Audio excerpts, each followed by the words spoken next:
Mumbai-based Kotak Mahindra Bank is going through a transition phase at its top management, and soon they will have a new MD and CEO, Ashok Vaswani. To talk on this and also on a corporate banking, on a wholesale segment, how it is performing, we have a very special guest today, Paritosh Kashyap ji, President and Head of the Wholesale Banking. Welcome, sir, on Moneycontrol. So, just to begin with, how much you are excited for your new MD and CEO, and how Kotak is celebrating for its new MD and CEO? We are very excited and waiting to welcome him. He's joining on 1st of January, and he brings huge experience in consumer bank, payments, AI, and I'm sure international banking. So I'm sure it will be very good for the bank. Since you worked with Mr. Uday Kotak ji for more than 2 decades, so how you remember working with him? So I have worked with Kotak now for close to 28 years, and I had the privilege of working very closely with Uday for a long time.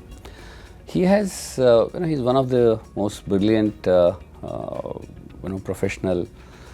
He provides a lot of freedom to people to work, and one of the best governance structure he has put in place.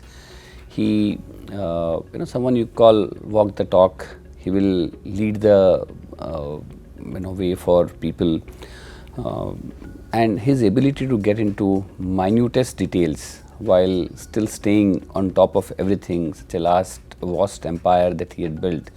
So every call that we used to have with him, in addition to regular quarterly reviews, etc., he will call for something, and within 5 minutes he will do the review for full business on a call. So that kind of his ability to get into details, an excellent human being. So I think we have as Kotak, what we have grown is thanks to the DNA that right from the beginning, when Uday and a couple of other colleagues, including Shivaji Dam, Deepak, etc., they started the bank, the NBFC initially, and then the bank. So the DNA of Kotak, which has been built, and people have grown around the DNA, and what we have practiced all along is governance mindset, middle class values, thinking big, and being really an entrepreneur while respecting regulation and ensuring that you do everything around the regulation. It's not just by word, in spirit also we need to do what is right under the regulation. So that's how we are really built.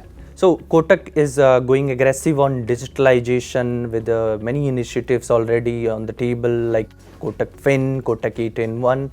But at the same time, if we see in a digital scenario, lots of concerns on the cyber crime. Government is also talking about the cybersecurity, and also what kind of initiatives Kotak is taking to ensure that its customer is getting a safe environment in terms of cybersecurity. What is your opinion on this? So first, let me address your first question about cybersecurity and the increasing risk perception. So, see, when people deal with digital, when you do transactions online, there are risks associated with that. So, both at the user end and at the bank end, we need to be extra careful. So, as bank, whenever we launch any application or any new facility for our customers, we put huge emphasis on cybersecurity, and we ensure that there are multiple levels of checks are done, and we provide resilience. We put huge emphasis on security and resilience of our systems, so that our customers not only get the best banking experience, they also get the best banking experience in a very safe and secure environment. That's a big picture on the cybersecurity that we talk about. For wholesale bank, we believe corporate customers should get the same flexibility and convenience and experience of banking with a bank, similar to how a retail customer gets. So ability to do banking online, get your transactions done without any hassles of visiting a branch or calling a relationship manager or a service personnel. So we have recently launched Kotak Fin. We call it For Your Needs. Fin stands for your needs. And this is a digital platform for corporates to do their banking They can do remittances, they can see account balances, account servicing, they can do transactions on Fin, and there are maker checker frameworks built where maker can do the enter the transactions on desktop while checker and authorizer can do it on the mobile. So it's a very advanced framework that we believe at Wholesale Bank we need to provide our customers, corporate customers, similar digital experience as consumer bank customers are getting. We have seen lots of change in terms of regulation since 2017 and 2018 in terms of corporate lending. So is it affecting your business, and how do you see this whole development? So since 2017-18, a lot of regulatory changes have come in, and which have really helped the this is around both stress assets, better regulatory reporting, and this has effectively helped banks to have better control on their credit quality, and corporates also realize that they need to, it has made the corporate India more responsible is what I would say, and it has helped since banks have far more powers for taking companies to NCLT, so the behavior also has improved, and which is visible in the quality of credit portfolio of most of the banks. What is your opinion on competition you are getting specifically from the foreign banks in terms of wholesale banking? See, on the corporate banking in India is it's a large business in India, and I would say we don't really have so much of we don't really see so much of competition from foreign banks.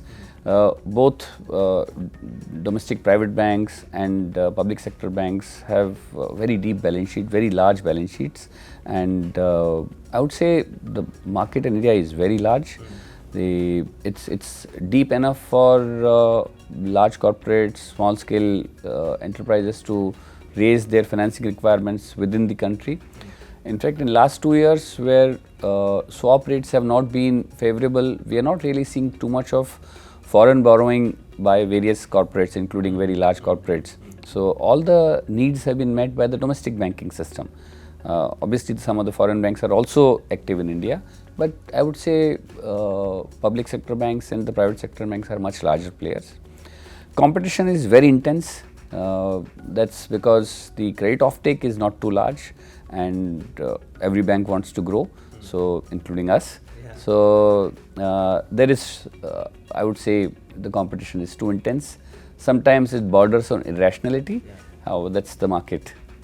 Good for the corporates, I would say. They are getting the best terms because banks are competing between themselves to service them. I think Kotak Mahindra Bank also have some exposure in Adani Group. There's lots of controversies on this Adani Hindenburg. So what is your opinion on this? Any recovery so far? What's the latest update? We have a robust credit culture and governance structure within which our credit committee and multiple other credit approval authorities decide on taking exposure on certain groups, etc. We do not prefer to talk about any individual exposure to a group or a company. We don't really have any sectoral restrictions or preference. We are sector agnostic.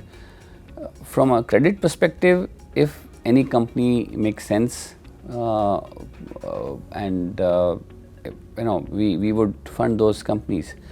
Overall, we are much larger as a working capital banker than we're not really a long-term infra finance player.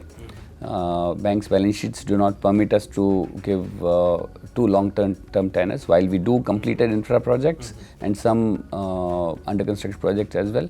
We prefer to be a lot more in working capital. So we finance all companies for their working capital, and we will continue to do that. Kotak SME is growing at around 25% year-on-year basis. Where do you see it is going ahead? I would say SME is the future for most of the corporate banks, and that's where we believe that as our corporate philosophy, we want to grow granular business, granular assets, and also granular liabilities. For us, SME is going to be the engine of growth. We are currently growing at closer to 20% plus, and intend to grow faster on that. and we believe that that segment has not really seen any defaults. Even overall corporate segment has been, the quality of balance sheet has been pristine, and especially within that SME has been showing very good performance on credit parameters. And with the growth in economy, where India is growing at a very fast pace compared to some of the global economies, we think being with SMEs will be good for us, and we want to continue to focus on SMEs. Recently, RBI has raised its concern on unsecured lending. So what is your opinion on this? See, unsecured lending has really gone up over last 2-3 years. We have banks increasing their unsecured lending portfolio. We have fintechs doing a lot more, and the digitization and convenience of taking loan has really helped. Now, as of now, we are not really seeing significant any deterioration in the credit quality of unsecured portfolio, both for us as well as our customers who are in this segment. However, what RBI has been saying is they do not want us to be, all lenders including NBFCs, banks, etc., to be too exuberant on lending. See, obviously unsecured loans give you far higher returns, but it obviously comes with some amount of risk which is not there in the corporate lending or secured lending. So, home loan versus unsecured loan, there will be different risk profile. So, RBI wants risks to be contained. RBI wants banks and NBFCs to understand risk and be rational and not be too over exuberant. Also, we are moving towards the interim budget. So what will be your expectation from interim budget for the whole BSFI sector this time? I think interim budget is typically a vote on account. Yeah. So normally governments do not have significant measures in interim budget. It's more continuing the government. For running the government, they need to approve certain expenses and budgetary allocations, etc. So it's going to be a non-event in my view. Unlikely to see any announcements in interim budget.